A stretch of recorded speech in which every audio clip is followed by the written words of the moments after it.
CID කරුණාගෙන් පැය 7ක් ප්‍රශ්න කරයි. MCC සමාලෝචන කමිටු නිර්දේශ ජනගත කරන්නයි ජනපතිගෙන් උපදෙස්.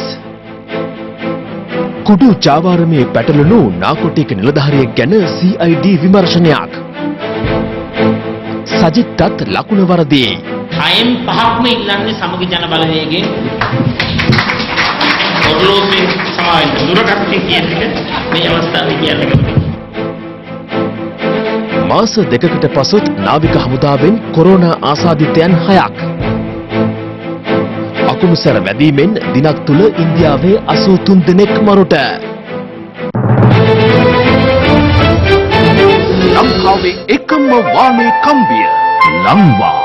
ඒ කියන්නේ සංස්ථාවානි.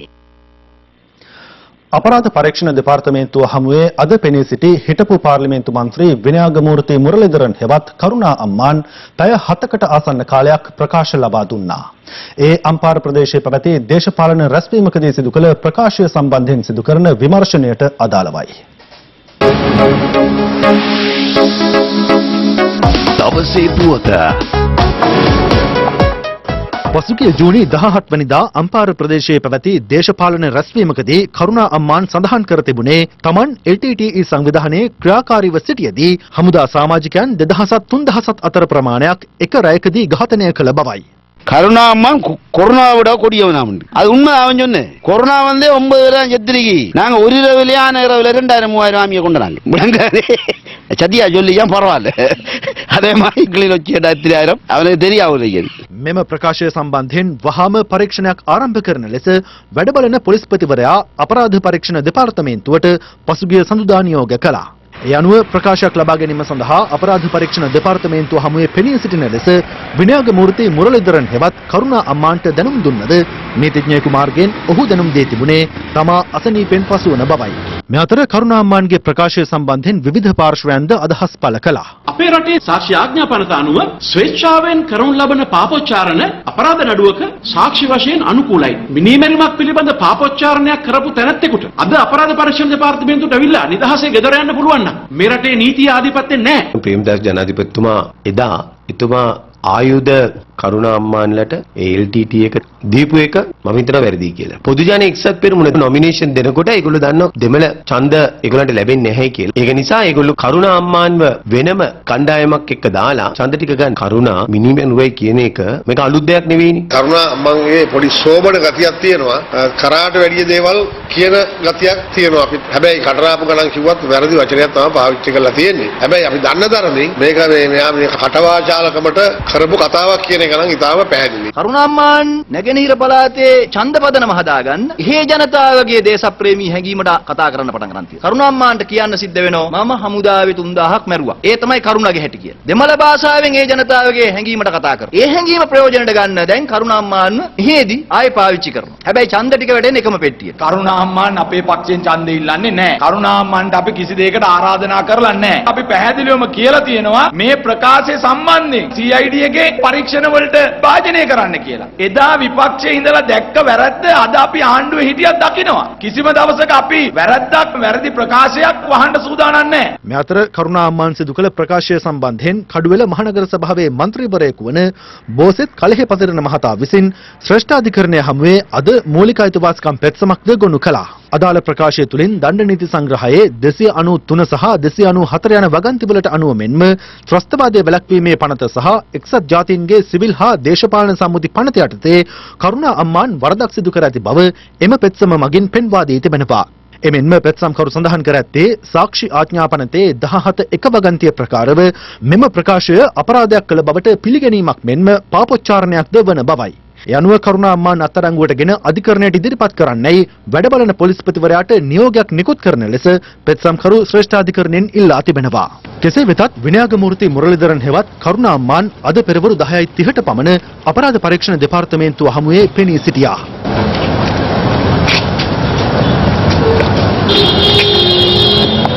පැය 7කට ආසන්න කාලයක් ප්‍රකාශ ලබා දීමෙන් අනතුරුව ඔහු අපරාධ පරීක්ෂණ දෙපාර්තමේන්තුවෙන් පිටතට පැමිණියේ පස්වරු 5:30ට පමණ. இவரை புண்படுத்துற விதத்திலையும் நான் தேர்தல் பிரச்சாரம் மேற்கொள்ளல. මම කාගේවත් හිත රිදෙන විදිහට වැරදි දෙයක් ප්‍රකාශ කළේ නැහැ. මේක සමහර මාධ්‍ය නිසා වෙච්ච දෙයක්. මම මේ රටේ ජනතාවට ආදරෙයි. ජාතිවාදීන් සහ කලහකාරීත්වයෙන් තොරව අපි ඡන්ද ව්‍යාපාරය කරගෙන යනවා. ඒ කාලේ වෙච්ච දෙයක් මම දේශපාලන වේදිකාවේදී මතක් කළා. මේක ලොකු මාතෘකාවක් කරගෙන වැඩක් නැහැ. වර්තමාන රජයට සිංහල ජනතාවගේ ඡන්ද අඩු කරන්න හිතාගෙන තමයි මේක ගැන කතා කරන්නේ. අපි තනි දෙමළ පක්ෂයක් විදිහට මේ පාර ඡන්දය ඉල්ලන්නේ. වෙනත් දේශපාලන පක්ෂයකට ආගමික නායකයෙකුට හානි වන කිසිම දෙයක් අපි කරන්නේ නැහැ. ඒ වගේම ශ්‍රී ලංකාවේ හමුදාව මම අව탁සිරු කරන්නේත් නැහැ. ශ්‍රී ලංකාවේ හමුදාව ජනතාව මුදාගෙන ඔවුන් වෙනුවෙන් කැපවුණු කණ්ඩායමක්. මම ඒ නිසා ඔවුන්ට ගරු කරනවා. සිංහලෙන් පොඩක් කියන්න. පොඩක් සිංහලෙන් කියන්න අපිට අහන්න පුළුවන්. අය මේක ප්‍රකාශ කරේ.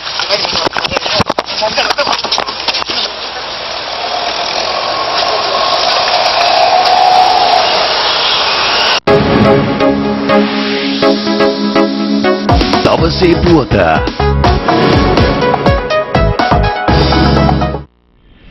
සහස්‍රක අභියෝගතා සමායතන යෝජනාවලිය හෙවත් MCC ගිවිසුම සමාලෝචනය කිරීමේ කමිටුවේ නිර්දේශ ජනතා අවධානයට යොමු කරන ලෙස ජනාධිපතිවරයා ජනාධිපති ලේකම්වරයාට උපදෙස් ලබා දී තිබෙනවා. අදාළ සමාලෝචන කමිටුවේ අවසන් වාර්තාව එහි සභාපති මහාචාර්ය ලලිතසිරි ගුණරුවන් මහතා විසින් අද ජනාධිපති ගෝඨාභය රාජපක්ෂ මහතා වෙත බාර දුන් අතර එහි සඳහන් වැත්තේ පසුගිය රජය 2017 සහ 2018 වසරවල MCC ගිවිසුමේ අදියර දෙකකට අත්සන් තබා ඇති බවයි. ඇමරිකාවේ මිලෙනියම් චැලෙන්ජ් කෝපරේෂන් සමග පසුගිය රජයේ සමයේ අත්සන් කිරීමට යෝජිතව තිබූ MCC ගිවිසුම පිළිබඳ සමාලෝචනය කිරීම සඳහා ජනාධිපතිවරයා සිව් පුද්ගල කමිටුවක් පත් කළේ කැබිනට් අනුමැතිය ලබා ගනිමින්. කමිටුවේ සභාපතිත්වය මහාචාර්ය ලලිතසිරි ගුණරුවන් මහතා විසින් දරන අතර වරලත් වාස්තු විද්‍යාඥ නාලක ජයවීර, ප්‍රවාහන අමාත්‍යාංශයේ හිටපු ලේකම් ප්‍රවාහන අර්ථ ශාස්ත්‍රඥ DS ජයවීර සහ ජනාධිපති නීතිඥ නිහල් ජයවර්ධන එම කමිටුවේ සමාජිකයින් වනවා. ඒ අනුව මාස 6ක පමණ කාලයක් විවිධ ක්ෂේත්‍රයන්හි අදහස් හා යෝජනා සැලකිල්ලට ගනිමින් සකස් කරගනු ලැබූ අදාළ ගිවිසුම පිළිබඳ සමාලෝචනය කිරීමේ අවසන් වාර්තාව ඊයේ අග්‍රාමාත්‍ය මහින්ද රාජපක්ෂ මහතා වෙත බාර දුන් අතර අද එය ජනාධිපති ගෝඨාභය රාජපක්ෂ මහතා වෙත බාර දෙනු ලැබුවා.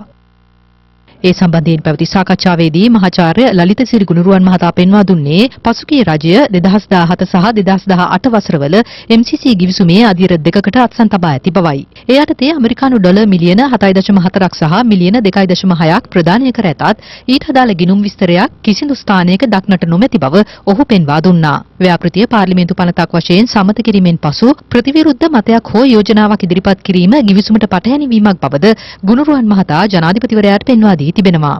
නියෝජිතයින් දෙදෙනෙකුට ඕනෑම කොන්දේසියක් ලිපියක් මගින් වෙනස් කිරීමට හැකි බවත් එය පාර්ලිමේන්තු පරමාධිපත්‍යය උල්ලංඝනය කිරීමක් බවත් ගුණරුවන් මහතා පෙන්වා දෙනවා. ඔහු සඳහන් කළේ ගිවිසුම අනුව නීතිපතිවරයාට රජය වෙනුවෙන් පෙනී සිටීමට හෝ අධිකරණය වෙත යාමට හෝ නොහැකි පසුබිමක් නිර්මාණය වී ඇති බවයි.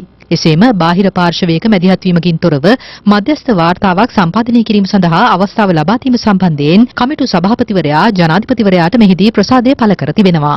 මේ මිලෙනියම් චැලෙන්ජ් එකේ කරපු ලෝකයේ රටවල් හුඟක් තැන්වල ඒ අවුරුදු 2-3ක් යනකොට ජනාධිපතිතුමනි මේ මිනිස්සුන්ගේ ඉඩම් ටික විදේශිකයෝ විසින් දැහැගෙන තියෙනවා. මේගොල්ලෝ ඇවිල්ලා අස්සම් කළාට පස්සේ පනත මේක ක්‍රියාත්මක කරන්න පටන් ගත්තට පස්සේ ඒගොල්ලෝ එතන ඉන්නවා. මේක අතරමඟ නවත්තනවා. මොකක් හරි නිදහසට කරුණක් දාලා ආණ්ඩුව ප්‍රජාතන්ත්‍රවාදී නෑ. මානව උල්ලංඝනය කරලා ඔහොම කියලා මේක පාට ප්‍රධානය නවත්තනවා. ප්‍රධානය නැවතුවට මේකේ කොන්දේසි තියෙනවා. ඒගොල්ලන්ගේ ඉන්ට්‍රස්ට් රැකීම සඳහා ඒ කට්ටිය මෙහි ඉන්නවා. එතකොට හොන්ඩියුරාස් වලටයි මැඩගස්කරටයි වෙලා තියෙන්නේ. අර ගත්ත ඉඩම් ටික අර මේ ඔක්කොම අන්‍යකරණය වුණා. හැබැයි දීපු සල්ලි ටික 125කට 30කට වැඩිය රටට එන්නේ නැහැ. මොකද ප්‍රධානය නැවතිලා. ඒගොල්ලන් පිටමන් කරගන්න විදියකුත් නැහැ. ඉතින් ඒකට ඕන කරන කොන්දේසි ටික හරි ලස්සනට මේක ඇතුලේ ගැට ගහලා නූල් බෝලයක් වගේ දාලා තියෙනවා. අපි එන්නම් අස්සම් කරන්න ගන්නම් පටන් ගන්නම් ආපහු යන්න බෑ. ඒක ආධාරයක් තමයි. ණය නෙමෙයි. ඔය වගේ රටකට සම්පත්තිංග රටකට මේක කෙනෙක් කියන්න පුළුවන්. ඉතින් ආධාරය ගන්න නැත්තේ ඇයි රටේ වැදගත් ව්‍යාපෘතියක් නෑ. ආධාරය ගත්තා කිය. හැබැයි ආධාරයත් එක්ක හදන ගෙදර දොරේ යතුරු අපි යාට දෙන්න ඕන. ඒකයි කොන්දේසි. දොරේ යතුරු දුන්නයි කියන්නේ ගේ අපිට අයිති නෑ කියන එක ඊට පස්සේ. ඉතින් ඒකට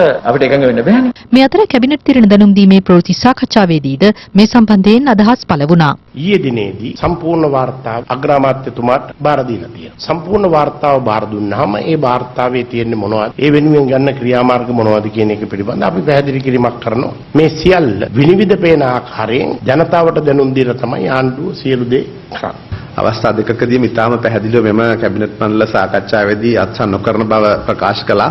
ඒක සාමූහික ප්‍රකාශයක්. තුමාගේ ප්‍රකාශය මම ස්ථිර කරනවා ඒක අත්සන් කෙරෙන්නේ නැහැ. ඒක ඔබතුමාට විශ්වාස නැද්ද? නෑ මං කිව්වා ආයි නැවතත් අර නිර්දේශ සලකා බලනවා කියපු නිසා මම ඔබතුමාගෙන් ආයි. නෑ දැන් ඒක කෙරෙන්නේ නැහැ කොහොමද? දැන් නැවත මමත් ප්‍රකාශ කළා. MCC ගිවිසුමට රජය අවනත කර ගැනීම සඳහා ඇමරිකාව දිගින් දිගටම උත්සාහ කරමින් සිටින බව ජාතික නිදහස් පෙරමුණේ නායක අමාත්‍ය විමල් වීරවංශ මහතා පවසනවා. එම පෙරමුණේ විශේෂ නියෝජිත සමුළුවට එක්වෙමින් එම මහතා මේ බව සඳහන් කළා. ගෝඨාභය රාජපක්ෂ මහත්මයාව පදයට පත් කිරීමේ අරමුණ තවදුරටත් සාක්ෂාත් වෙලා නැහැ. අපිට කරගත යුතු කාරණා ටිකක් තියෙනවා. ඒ කාරණා ටික ඉටු කිරීම ඔබගේ සැබෑ දේශපාලන වගකීම බවට පත් කරගත්තොත් මහ ජනතාව ඔබ පසුපස්සේ පවුරක් වෙලා ඉඳී. මේ දවස්වල ලොකුවට කතා කරනවා කරුණා අම්මාන් ගැන. ඔහු ප්‍රකාශ කරලා තියෙනවා නම් ඒ විදිහේ අපරාධ ඔහු විසින් සිද්ධ කළා කියලා. අපේ හමුදාවට එරෙහිව තමයි මානව හිමිකම් ඇඟිල්ල දික් කරලා තියෙන්නේ. දැන්වත් මානව හිමිකම් කවුන්සිලයට අපි කියනවා තමන්ගේ මානව හිමිකම් දැල සැබෑ අපරාධකරුවන් වෙනුවෙන් යොමු කිරීමට කටයුතු කළ යුතුයි. එහෙම නැත්නම් තමන්ගේ විලි වහගන්න බැරි වෙනවා මානව හිමිකම් බෝඩ් එක අස්සට වෙලා. දැන් කරුණා අම්මාන් අර විදිහේ ප්‍රකාශයක් කරාම කරුණා කාලඟද හිටියේ කරුණා කාලඟද ඉන්න කියන එකයි කතා කරන්නේ. ඒ නිසා අපේ මිනිස්සුන්ට මේ ප්‍රශ්නයවත් අඩු ගන්න අඳුර ගන්න බැරි වෙලා තියෙනවා හමුදුරනේ. මම දන්න විදිහට ජනාධිපතිතුමා හම්බුණා ඇමරිකානු ආරක්ෂක උපදේශකෙක් මේ ළඟදී ආව කොරෝනා අතර. එයා කොරෝනා ගැන කතා කරන ගමන් ඇහුවා මේ MCC ගැන. ජනාධිපතිතුමා කිව්වා බොහොම පැහැදිලිව ඒකේ යටිදල පහසුකම් සංවර්ධනය පිළිබඳව අපිට ගැටලුවක් නැහැ. නමුත් ඉඩම් පිළිබඳ දත්ත සහ නීති ඒ වෙනුවෙන් වෙනම රටක් ඇතුලේ තව රටක් හදන නීති හදන එකට අපිට එකග වෙන්න බෑ. ඒ ගමන තමයි එතුමා කිව්වේ අපි ඒව සාකච්ඡා කරලා බලමු. අන්න ඒ සාකච්ඡාව තමයි කරලා බලමු කියලා කියන්නේ. දැන් මේ තානාපතිතුමිය අපි කතා කරනවා ඡන්දයෙන් පස්සේ කියලා කියන කතාව විතරක් අල්ලගෙන මම බැලුවා අන්න අර කුරුටුගාමී කාර්යෝයි ජනතා විමුක්ති පෙරමුණේ 303 කට්ටියයි. එහෙම කියනවා දිවි පුදාලා හෝ මේක නතර කරනවා. මොකටද දන්නවා වැඩේ කෙරෙන්නේ නැහැ කියලා. දිවි පුදන්න වෙන්නේ නැහැ. පොලිස් මද්‍රව්‍ය නාශක කාර්යාංශයේ බහරයට ගැනීමට තිබූ හෙරෝයින් සිය බහරයට නොගෙන යලි ජාවාරම්කරුවන්ට අලෙවි කළ බවට පොලිස් නිලධාරියෙකුට චෝදනාවක් එල්ල වී තිබෙනවා. පොලිස් මාධ්‍ය ප්‍රකාශක ජ්‍යෙෂ්ඨ පොලිස් අධිකාරී ජාලිය සේනාරත්න මහතා සඳහන් කළේ පොලිස් නිලධාරියෙකු මද්‍රව්‍ය ජාවාරම්කරුවන් හා සම්බන්ධතාවක් පැවැත්වුවේදැයි පුළුල් පරීක්ෂණයක් සිදු කරන ලෙස වැඩබලන පොලිස්පතිවරයා අපරාධ පරීක්ෂණ දෙපාර්තමේන්තුවට උපදෙස් ලබා දී ඇති බවයි. පොලිස් මද්‍රව්‍ය නාශක කාර්යාංශයේ බාරයට ගැනීමට තිබූ හෙරොයින් සිය බාරයට නොගෙන උප පොලිස් පරීක්ෂකවරයෙකු විසින් යලි ජාවාරම්කරුවන්ට අලෙවි කළ බවට හෙළිව ඇත්තේ මිනුවන්ගොඩ පොලිසිය අත්අඩංගුවටගත් හෙරොයින් ජාවාරම්කරුවෙකු වන ටයිල් චමින්ද නැමැත්තා සම්බන්ධයෙන් කළ විමර්ශනවලදී මිනුවන්ගොඩ පොලිස් සිරමැදිරි රඳවා සිටි ජාවාරම්කරුගෙන් සිදු කළ ප්‍රශ්න කිරීම්වලදී මත්කොඩු තොගයක් සගවා ඇති ස්ථානයක් පිළිබඳව තොරතුරු හෙළි කරගෙන තිබෙනවා. ඒ අනුව එම ස්ථානයේ වැටලීමට පොලිස් මද්‍රව්‍ය නාශක කාර්යාංශයේ නිලධාරීන් කණ්ඩායමක් ගොස් ඇති අතර එම ස්ථානයේ අදාළ මත්කුඩු තොගය තිබී නැහැ. ප්‍රදේශවාසීන්ගෙන් කළ ප්‍රශ්න කිරීම්වලදී අනාවරණ වී ඇත්තේ ඊට දින කිහිපයකට පෙර වෑන් රථයකින් කිහිප දෙනෙකු පැමිණ අදාළ ස්ථානය පරීක්ෂා කර ඇති බවයි. ටයිල් චමින්ද නැමැති ජාවාරම්කරු මිනුවන්ගොඩ පොලිස් සිරමැදිරිය තුළ රඳවා සිටියේදී මද්‍රව්‍ය නාශක කාර්යාංශයේ උප පොලිස් පරීක්ෂකවරයෙකු එහි පැමිණ සැකකරු හමු වී ඇති බව විමර්ශනවලදී අනාවරණ වී තිබෙනවා. CCTV දර්ශන පරීක්ෂා කිරීමේදී අනාවරණය කරගෙන ඇත්තේ මද්‍රව්‍ය නාශක කාර්යාංශයේ නිලධාරීන් වැටලීමට පැමිණීමට පෙර මත්කුඩු තොගේ සගවා තිබූ ස්ථානයට පැමිණ ඇත්තේ අදාළ උප පොලිස් පරීක්ෂකවරයා විසින් කුලී පදනම මත ලබාගත් වෑන් රථයක් බවයි. ඊට අමතරව අදාළ උප පොලිස් පරීක්ෂකවරයා එම ප්‍රදේශයේ සැරිසරා ඇති බවට දුරකථන කුළුණු සංඥා දත්ත මගින් තහවුරු වී තිබෙනවා. අපරාධ පරීක්ෂණ දෙපාර්තමේන්තුව මද්‍රව්‍ය නාශක කාර්යාංශයේ අදාළ උප පොලිස් පරීක්ෂකවරයාගෙන් සහ තවත් කොස්තාපල්පුරම් සිව් දෙනෙකුගෙන් ප්‍රකාශ සටහන් කරගෙන ඇති අතර වැඩිදුර ප්‍රශ්න කිරීමේදී හෙළි වී ඇත්තේ ඩුබායිහි සිටින ප්‍රබල මත්කුඩු ජාවාරම්කරුවෙකුද මෙම සිද්ධියට සම්බන්ධ බවයි. ආණ්ඩුක්‍රම ව්‍යවස්ථාව අනුව දියුරුම් දී ඇති නීතිඥවරයෙකු අන්තවාදීන් බිහිකිරීමේ වැඩපිළිවෙලකට නායකත්වයේ දීම ඉතාමත් කනගාටුදායක බව නියෝජ්‍ය සොලිසිටර් ජෙනරාල් දිලීප පීරිස් මහතා කොටුව මහේස්ත්‍රාත් අධිකරණය හමුවේ ප්‍රකාශ කළා. ඒ අපරාධ පරීක්ෂණ දෙපාර්තමේන්තුව විසින් අත්අඩංගුවටගෙන සිටින නීතිඥ හිජාස් හිස්බුල්ලා සම්බන්ධ නඩුව පිළිබඳ වැඩිදුර කරුණු වාර්තා කරමින් අදාළ නඩුව ඊයේ කොටුව මහේස්ත්‍රාත් අධිකරණය හමුවේ කැඳවූ අවස්ථාවේදී නීතිපති දෙපාර්තමේන්තුව වෙනුවෙන් නියෝජ්‍ය සොලිසිටර් ජෙනරාල් දිලීප පීරිස් මහතා කරුණු දැක්වීම සිදු කළා. නියෝජ්‍ය සොලිසිටර් ජෙනරාල් වරයා එහිදී සඳහන් කළේ ආණ්ඩුක්‍රම ව්‍යවස්ථාව දිවි හිමියෙන් සුරකින්න බවට දියුරුම් දුන් නීතිඥවරයෙකු සහරාන් හෂීම් ප්‍රමුඛ අන්තවාදී සංවිධානයක න්‍යායාචාර්යවරයෙකු ලෙස කටයුතු කිරීම ඉතා කනගාටුදායක බවයි. අපරාධ පරීක්ෂණ දෙපාර්තමේන්තුව මෙතෙක් සිදු කර ඇති විමර්ශන වලින් ඒ බව තහවුරු වී ඇති බව නියෝජ්‍ය සොලිසිටර් ජෙනරාල් වරයා අධිකරණයේ හමුවේ වැඩිදුරටත් සඳහන් කළා. රටට මහත් විනාශයක් සිදු කළ LTTE සංවිධානයේ හිටපු න්‍යායාචාර්ය ඇන්ටන් බාලසිංහම් සිය ගණනක් ජීවිත විනාශ කිරීමට වගකිව යුතු සේම නීතිඥ හිජාස් හිස්බුල්ලාද කටයුතු කර ඇති බව නියෝජ්‍ය සොලිසිටර් ජෙනරාල්වරයා අධිකරණයේදී කියා සිටියා.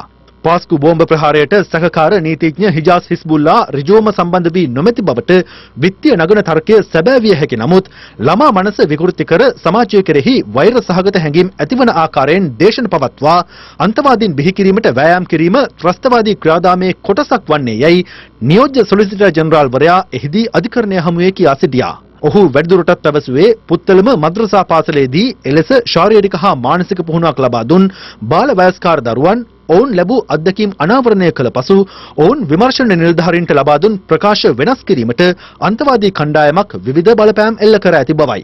සහකාර නීතිඥ හිජාස් හිස්බුල්ලා හඳුනා ගැනීමේ පෙරටුවක් සඳහා ඉදිරිපත් කරන ලෙස පැමිණිල්ල ඉල්ලා සිටියේ කිසිදු පාර්ශ්වයකට අගතියක් සිදු නොවන ආකාරයෙන් කටයුතු කිරීමේ පරමාර්ථය පෙරදැරිව බවද නියෝජ්‍ය සොලිසිටර් ජෙනරාල්වරයා අධිකරණය හමුවේ ප්‍රකාශ කළා. පැමිණිල්ලේ සාක්ෂිකරුවන් ලෙස කැඳවා තිබූ ළමුන් වෙනුවෙන් පෙනී සිටි නීතිඥවරුන් අනුවම එක්තරා බලපෑමක් ඔවුන්ට එල්ල වී ඇති බව පෙනී යන්නේ යයි දිලීප පීරිස් මහතා එහිදී වැඩිදුරටත් කියා සිටියා. වතු සේවකයින්ගේ වැටුප් වැඩි කිරීම සම්බන්ධයෙන් ඉදිරි සති කිහිපය තුළ යෝජනා ඉදිරිපත් කරන්නයි අග්‍රාමාත්‍ය මහින්ද රාජපක්ෂ මහතා වතු සමාගම් හිමිකරුවන්ගෙන් ඉල්ලා සිටිනවා. වතු සමාගම් හිමිකරුවන් සමග අද පැවති සාකච්ඡාවකදී අග්‍රාමාත්‍යවරයා මේ බව සඳහන් කළා. වතු සේවකින්ගේ වැටුප් වැඩි කිරීම සම්බන්ධයෙන් අවසන් තීරණයකට එළඹ තිබීම අයවැය යෝජනාවලිය සකස් කිරීමේදී පහසුවක් වන බව අග්‍රාමාත්‍යවරයා මෙම සාකච්ඡාවේදී අවධාරණය කළ බව අග්‍රාමාත්‍ය මාධ්‍යාංශය සඳහන් කරනවා. වතු සේවකින්ගේ මූලික වැටුප වන රුපියල් 750ට අමතරව මිල කොටස් අතරේක දීමනාව, නිෂ්පාදන දීමනාව සහ පැමිණීමේ දීමනාව ඇතුළුව දෛනික වැටුප රුපියල් 10 දක්වා වැඩි කරන ලෙස ලංකා කම්කරු කොංග්‍රසයේ සිදු කළ ඉල්ලීමට අනුව අග්‍රාමාත්‍යවරයා මෙම සාකච්ඡාව කැඳවා තිබුණා. මේ අතර අලිමිනිස් ගැටුම සමතයකට පත්වන ආකාරයෙන් සංවර්ධන යෝජනා ක්‍රම සහ ඉදිරි ව්‍යාපෘති ක්‍රියාත්මක කිරීමට පියවර ගන්නයි අග්‍රාමාත්‍ය මහින්ද රාජපක්ෂ මහතා මහවැලි සංවර්ධන අධිකාරිය සහ වාරිමාර්ග දෙපාර්තමේන්තුවේ නිලධාරීන්ට උපදෙස් ලබා දුන්නා. අග්‍රාමාත්‍ය මහින්ද රාජපක්ෂ මහතා මහවැලි සංවර්ධන අධිකාරිය සහ වාරිමාර්ග දෙපාර්තමේන්තුවේ නිලධාරීන් සමග නිරත වූ එම සාකච්ඡාවේදී අවධාරණය කර ඇත්තේ අවිධිමත් ආකාරයට ව්‍යාපෘති සැලසුම් කිරීම නිසා වර්තමානයේ වන විට වනසතුන් ගම්වැදීමට පටන්ගෙන ඇති බවයි. තියෙන කැලෑවල් ඉල්ලගත්තාම තියෙන ප්‍රශ්නේ අලින්ට යන්න තරක් නැහැ. උන් ගම්වදිනවා. හැමතැනම බැලුවොත් අලි මිනිස් ගැටුම තියෙන්නේ. අපි උන්ගේ ඒවා අල්ලගෙන ගිහිල්ලා ගෙවල් හදලා තියෙනවා. ඔක බැලන්ස් කරලා කරන්න ඕන මොකද නැත්තම් ඔය අලි මිනිස් ගැටුම දිගටම යනවා. පූජ්‍ය පක්ෂයට ගෞරව කිරීම එක්සත් ජාතික පක්ෂයේ ප්‍රතිපත්තිය බව එම පක්ෂයේ නායක රනිල් වික්‍රමසිංහ මහතා පවසනවා. බෙල්ලන්විල විහාරස්ථානයේ ඊයේ පස්වරුවේ පැවති ආගමික වතාවත්වලට එක්වීමෙන් අනතුරුව වික්‍රමසිංහ මහතා මාධ්‍ය වෙත අදහස් දක්වමින් මේ බව සඳහන් කළා. මහමැතිවරණය සඳහා ආශිර්වාද ලබා ගැනීමට ඊයේ පස්වරුවේ බෙල්ලන්විල රජමහා විහාරස්ථානයට පැමිණි එක්සත් ජාතික පක්ෂ නායක රනිල් වික්‍රමසිංහ මහතා පූජ්‍ය ආචාර්ය බෙල්ලන්විල ධම්මරතන හිමියන් බැහැදැක ආශිර්වාද ලබා ගත්තා. ආගමික වතාවත්වල නිරත වීමෙන් අනතුරුව වික්‍රමසිංහ මහතා මාධ්‍ය වෙත අදහස් පළ කළා. එක්සත් ජාතික පක්ෂය හැටියට අපේ ප්‍රතිපත්තිය පූජක පක්ෂයට ගරු කරලා ඡන්ද වලට යන්න. ඔබතුමාලා මැතිවරණ ව්‍යාපාරයේ පරක්කුණාව පටන් ගන්න නෑ. ඉතින් මැතිවරණ ව්‍යාපාරයේ පටන් ගන්නේ ජනතාව උනන්දු එක්ක. කවුරුත් ඇත්ත වශයෙන්ම ආරම්භ කළා නෑ. ඔය ආගමික උත්සව කරලා තියෙනවා පොහොට්ටුවෙන් අපි කරලා තියෙනවා. මම හිතන්නේ එන සුමානෙකට තමයි අපිට පෙනෙන්නේ මේ පක්ෂවල වැඩ කටයුතු කරන එක. හැබැයි ඔබතුමාලගෙන් ගැලවුණ පාර්ශ්වය නම් මම දේශපාලනය ගැන කතා කරන්නේ නෑ. දේශපාලනය දන්නවා කොහොමද කරන්න කියලා පැත්තේ.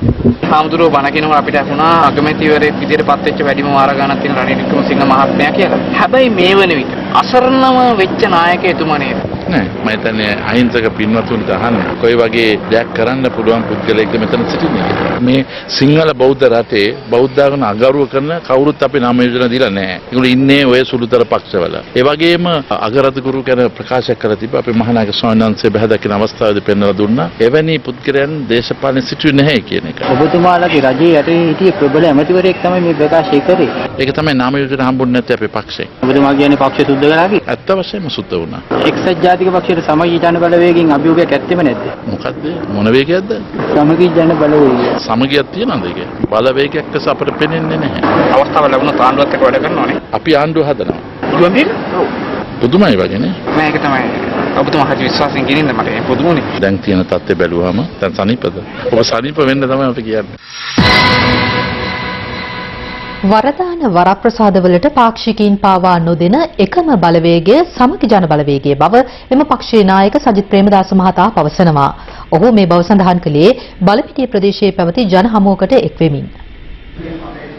සමගි ජන බලවේගයේ පක්ෂයේ නායක සජිත් ප්‍රේමදාස මහතා සහභාගී වූ ජන හමුවක් ඊයේ පස්වරුවේ බලපිටිය ප්‍රදේශයේදී පැවැත්වුණා. සමගි ජන බලවේගයේ සිටින කිසිම කෙනෙක් මේ ඩීල් දේශපාලනයට සම්බන්ධ නැහැ. ඒ නිසා තමයි ඩීල් දේශපාලනයට සම්බන්ධ නොවුණු අය හිරගෙදර නතර වෙන්නේ. අනිත් ඇත්තු ටික මේ රටේ මහජන සම්පත මහජන දේපල අමුවේ මහදවල් කොල්ල කාලා මූල්‍ය ආයතන හොරා කාලා දැන් සැපසේ සුවසේ ඊ타ත්ම අදිසුභෝගී නිදිහනේ රැට හොදින් නිදාගන්න.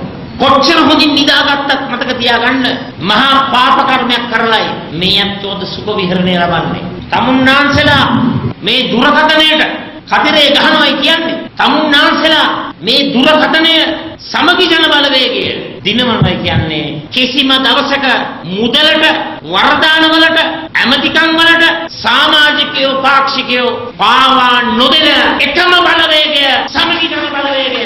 අපිට හිටිය മന്ത്രിවරු පහුගිය කාලේ 6 දෙනෙක් 6න් 5ක්ම ඉල්ලන්නේ සමගි ජන බලවේගයෙන් ඔර්ලෝසුවෙන් සමාවෙන්න දුරකථන කියන එක මේ අවස්ථාවේ කියන්නේ වැරදිලා ඔර්ලෝසු කියවනේ මේ ඊළඟ රැස්වීමට බයට මේ පරක්කු හින්දා. මෙතර කෝට්ටේ පිහිටි සමගි ජන බලවේගයේ ප්‍රධාන කාර්යාලයට අද මැතිවරණ කොමිසමේ නිලධාරීන් පැමිණියා. එම කාර්යාලය ඉදිරිපිට සවි කර ඇති මැතිවරණ ප්‍රචාරක පෝරුව හේතුවෙන් මැතිවරණ නීති උල්ලංඝනය වන බවට ලද පැමිණිල්ලකට අනුව ඒ පිළිබඳ සොයා බැලීම සඳහායි. කෙසේ වෙතත් මැතිවරණ කොමිසමේ නිලධාරීන් දැනුම් දී ඇත්තේ ප්‍රධාන කාර්යාලයේ ප්‍රදර්ශනය කළ හැකි පක්ෂයේ නම සහ ලාංඡනය පමණක් බවයි.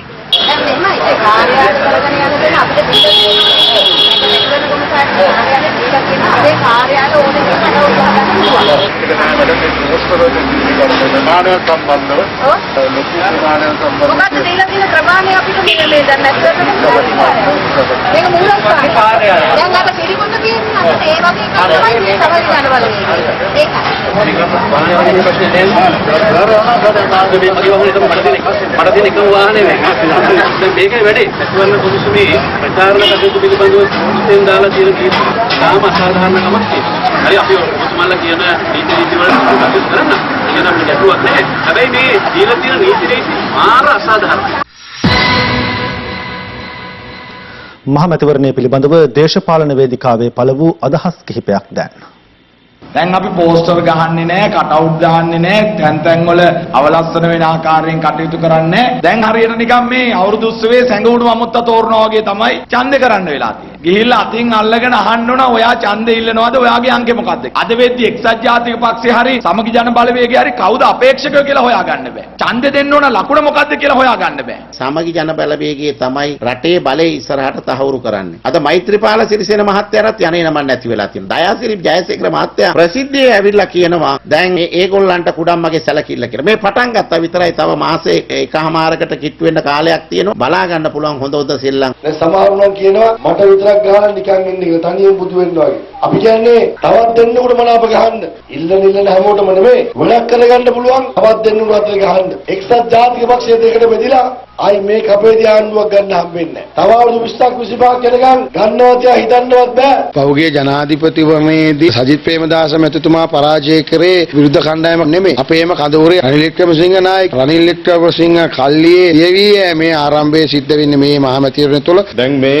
දුරකථනය යම්කිසි ආසන ප්‍රමාණයක් ගත්තට පස්සේ තමුන්නාන්සලා හිතනවාද රවුෆ් හකීම් බලේ නැතුව ඉඳී කියලා. රවුෆ් යනවා එතෙන්ට. තිගම්බරම් නිකන් ඉඳී කියලා. එයා එතෙන්ට යනවා. රිෂාඩ් බදුද්දීන් එතෙන්ට යනවා. අපි කියන්නේ මේ පක්ෂය ආරක්ෂා කරගන්න අවශ්‍යයි. සමහර වහනවා අපේ පක්ෂය දෙකට කැඩිලාද කියලා. දෙකට කැඩුණා නම් දෙපැත්තම එක හා සමාන වෙන්න ඕන. 99ක් එක තැනක 101ක් සුළුතරයක් එක තැනකට වෙලා ඉන්නේ. පස්වෙනිද ඡන්දේ දීලා 6 වෙනිද ප්‍රතිඵල එනකොට UNP කාරෝ බහුතරය සජිත්ට බලය දුන්නාම පිළිකොත දොරවල් විවෘත වෙනවා. 6 වෙනිදා උදේට දුරකථනයට කතා කරාම දුරකථනය විසන්ධි කර ඇත. ප්‍රතිචාරයක් නොමැත. ඒක තමයි අහන්න වෙන්නේ. අපි දැක්ක නොවැම්බර් මාසේ 17 වෙනිදා උදේ හැංගිච්ච සජිත් මහත්තයා මාස එකමාරකින් එළියට ආවා. මේ පාර මාස 3කින් එළියට එන්නේ. එක්සත් ජාතික පක්ෂයේ නායකත්වයට පොරකාපු කට්ටිය කවුරුවත් එක්සත් ජාතික පක්ෂයේ නායකයා වෙන්න බැරි වෙලා තියෙනවා. ලලිත් ඇතුළත් මුදලි මැතිතුමා, ගාමිණී දිසානායක මැතිතුමා, ඊළඟට සජිත් ප්‍රේමදාස. එක්සත් එක්සත් ජාතික පක්ෂයේ නායකත්වයට පත් කරන්න ඕනේ රටේ නායකත්වය ලබා ගන්න සුදුස්සෙක් තමයි පත් කරගන්න ඕනේ. එක්සත් ජාතික පක්ෂයේ අභියෝග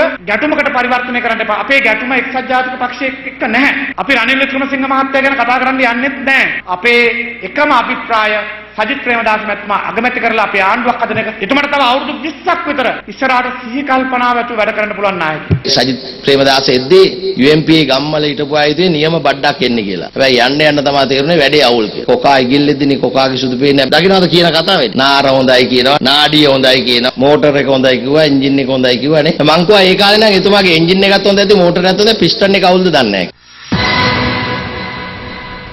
COVID-19 වසංගතයට එරෙහිව සටන් කිරීමට ශ්‍රී ලංකාව අනුගමනය කළ ක්‍රියාමාර්ග අගය කරන බව පාකිස්තාන අග්‍රාමාත්‍යවරයා ජනාධිපති ගෝඨාභය රාජපක්ෂ මහතා සමග අද පස්වරුවේ දුරකථන සංවාදයක නිරත වෙමින් සඳහන් කර තිබෙනවා. මේ අතර වැලිසර නාවික හමුදා කඳවුරෙන් පළමු COVID-19 ආසාදිතයා වාර්තා වී මාස 2කට පසුවත් අද තවත් 6 දෙනෙකු ආසාදිතයින් ලෙස හඳුනාගත්තා. ඒ අනුව මෙරට සමස්ත COVID-19 ආසාදිතයින් සංඛ්‍යාව 2010 දක්වා ඉහළ ගිය අතර පූර්ණ සුවය ලැබූ සංඛ්‍යාව 1602ක්. නව ආසාදිතයන් 9 දෙනෙකු හඳුනා ගැනීමත් සමග මෙරටදී හඳුනාගත් COVID-19 ආසාදිතයින් සංඛ්‍යාව මේ වන විට 2010ක් දක්වා ඉහළ ගොස් තිබෙනවා. ඔවුන්ගෙන් 1602 දෙනෙකු පූර්ණ සුවය ලබා රෝහල් වලින් පිටව ගොස් ඇති අතර තවදුරටත් රෝහල්ගතව ප්‍රතිකාර ලබන්නේ 397 දෙනෙක් පමණයි. සීෂෙල්ස්, නවසීලන්තය සහ ඉන්දියාවෙන් රටවල සිට තවත් පිරිසක් අද දහවල් මෙරටට පැමිණි බව COVID-19 පැතිරීම වැළැක්වීමේ ජාතික ක්‍රියාන්විත මධ්‍යස්ථානයේ පැවසුවා. මේ අතර විදේශ නාවිකයන් මෙරටට ගෙන්වා ගැනීම తాවකාලිකව අත්හිටු බව විදේශ සබඳතා පිළිබඳ ජනාධිපති අතිරේක ලේකම් අද්මිරාල් ජයනාත් කොළඹගේ මහතා පවසනවා. පසුගිය දවසක ඉන්දියාවේ සිට පැමිණි නාවිකයන් 125කින් ශ්‍රී ලාංකික නාවිකයන් 7 දෙනෙකුත් ඇතුළු 9 දෙනෙක් කොවිඩ් ආසාදිතයන් බවට වාර්තා වුණා. ඒ වනි දෙයක් පාරට අපිට නිරීක්ෂණය වෙච්ච නිසා තාවකාලිකව පිටරටින් නාවිකයන් පැමිණීම කාලයකට නවත්තුවා. ශ්‍රී ලාංකික නාවිකයන් එන එක අපි තහනම් කරලා නැහැ.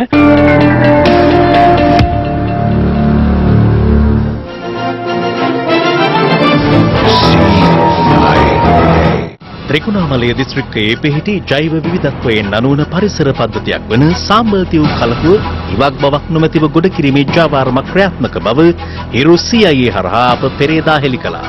සාම්බර්තිව් කලපු තීරයේ අක්කර 150කට ආසන්න ප්‍රමාණයක් පසුගිය කාලයේ පුරා ඇතැම් රාජ්‍ය නිලධාරීන්ගේ පූර්ණ සහයෝගය මත මෙවන විටත් ගොඩ කර අවසන්ව ඇති අයුරු අප එම පුවත හරහා පෙන්වා දුන්නා. එම අනාවරණයත් සමග ඊයේ මධ්‍යම පරිසර අධිකාරිය, දීවර දෙපාර්තමේන්තුව, නාගරික සංවර්ධන අධිකාරිය, මාර්ග සංවර්ධන අධිකාරිය ඇතුළු රාජ්‍ය ආයතන රැසක නිලධාරීන් මෙම ස්ථානයට පැමිණියේ ත්‍රිකුණාමලයේ දිසාපතිවරයාද සමගයි. එහිදී අනවසරයෙන් කලපුව ගොඩ කරමින් වැටමායම් සලකුණු කරමින් සාම්බර්තිව් කලපුව වනසා ඇති ආකාරය නිලධාරීන්ගේ නිරීක්ෂණයට ලක් වුණා. සමහර පුද්ගලයන් විසින් අනවසරයෙන් මේ කලප ප්‍රදේශයේ ඉඩම් අල්ලාගෙන ගොඩ කිරීම නිසා කලප ප්‍රදේශයට විශාල හානියක් සිදු වෙලා තිබෙනවා. සාම්බර්තිව් කලපුවේ අයිතිය හිමිවන්නේ වන සංරක්ෂණ දෙපාර්තමේන්තුවට හා වෙරළ සංරක්ෂණ දෙපාර්තමේන්තුවටයි. එහෙත් පසුගිය කාලයේ පුරා ව්‍යාජ ඔප්පු සකස් කරමින් මෙම ගොඩ කිරීම සිදු කර ඇති බවයි හිරු CIA අනාවරණය කරගත්තේ. අපි බලාපොරොත්තු වෙන මේක අධිසංවේදී පරිසර කලාපයක් හැටියට හඳුනාගෙන යනවා ගැසට් 2018 දී සංවේදී පරිසර කලාපයක් කියලා මේක සීමා නිර්ණය කරා කියලා දැන්වීම් පුරු දාලා තියෙනවා. දැන්වීම් පුරු වලට එහා පැත්තේ ඉඳලා මේ කලපුව දැනටත් ගොඩ කරමින් ඉන්සරාටත් මේක අධිසංවේදී කලාපයක් කියලා කරා කියලා මේ කලපුව බේර ගන්න පුළුවන් වේද? මම දැක්ක ගොඩක් ආයතන වෙන වෙනම තමයි වැඩ කරලා තියෙන්නේ. ඔක්කොම එකතු කරන අපි වෙනම හදනවා දෙප්පී සංරක්ෂණ කමිටුව කියලා එකක්. ඒකේ තියෙන මේ වගේ හඳුනාගත්ත ප්‍රදේශ ආරක්ෂා කරන්න. හිරු CIA අනාවරණයෙන් පසුව හෝ රාජ්‍ය නිලධාරීන්ගේ අවධානය මෙම සාම්බර්තිව් කලපු විනාශය කෙරෙහි යොමු වීම අගය කළ යුතු කරුණක්. පොරොන්දු වූ පරිදිම ඉදිරියේදී සාම්බර්තිව් කලපුව ආරක්ෂා කර ගැනීමට රාජ්‍ය නිලධාරීන් ගන්නා පියවර ගැන හිරු CIA අවධානයෙන්.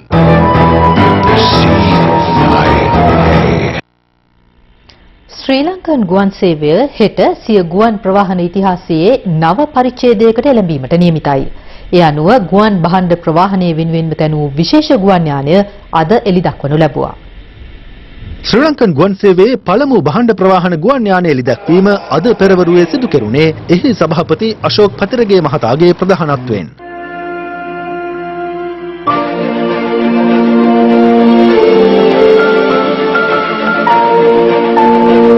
මෙම භාණ්ඩ ප්‍රවාහන ගුවන් යානය සඳහා ශ්‍රී ලංකන් ගුවන් සේවය සතු ඇති A330-200 එයාබස් වර්ගයේ ගුවන් යානයක් තෝරා ගනිමින් ශ්‍රී ලංකන් ගුවන් සේවයේ ඉංජිනේරුවරුන් විසින් දින 10ක් තුළ එහි ආසන ගලවා සුරක්ෂිතව භාණ්ඩ ප්‍රවාහනය කිරීමට යෝග්‍ය වන පරිදි සකස් කර තිබෙනවා. මෙම ගුවන් යානය තුළ ඝන මීටර් 170ක භාණ්ඩ ඇසිරීමේ පහසුකම් ඇති අතර යානෙන් මෙට්‍රික් ටොන් 45ක සමස්ත ධාරිතාවය ඇති භාණ්ඩ තොගයක් එකවර ප්‍රවාහනය කිරීමේ හැකියාව පවතිනවා. මෙම ගුවන් යානය හෙට දින එහි පළමු භාණ්ඩ තොගය රැගෙන කටුනායක ගුවන්තොටු පොලින් සිංගප්පූරුව බලා පිටත්ව යාමට නියමිතයි. එමෙන්ම ඉදිරියේදී මෙම ගුවන් යානය යුරෝපය, මැද පෙරදිග, ඕස්ට්‍රේලියාව සහ ඉන්දියාව ඇතුළු ගමනාන්ත 20කට භාණ්ඩ රැගෙන ගුවන්ගත වීමට නියමිතයි.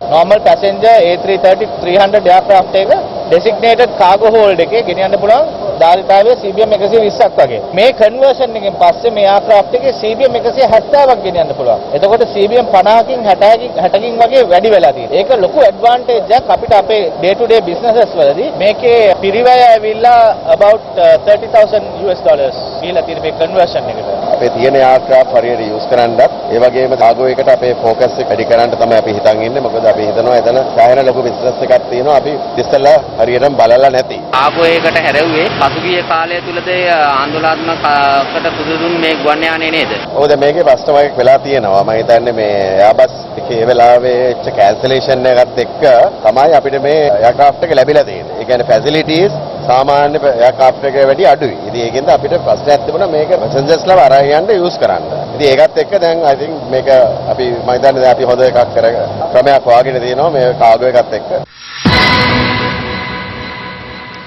සියදිවි නසා ගැනීම පිළිබඳ පුවත් දෙකක් අදත් වාර්තා වුණා.